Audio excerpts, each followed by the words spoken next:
রাগ কিন্তু খুব ভয়ঙ্কর। এই রাগের শারীরিক মানসিক অনেক ক্ষতি আছে। হার্ট অ্যাটাক করে অনেকে রাগে, স্ট্রোক করে ফেলে। রাগ হচ্ছে অনেকটা ঝড়ের মতো। কিসের মতো?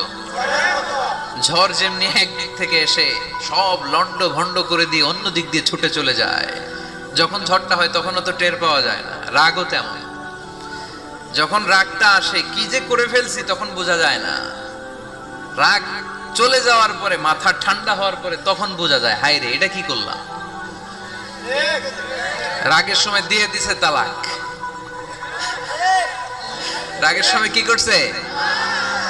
রাগ যখন শেষ তখন কয়, হায় হায় বউ তুমি তো আমার কৈতরি। মারামারি হয়, সম্পর্কের অবনতি হয়, স্বামী স্ত্রী সম্পর্কের বিচ্ছেদ ঘটে, বাবা ছেলের সাথে রাগ করে না।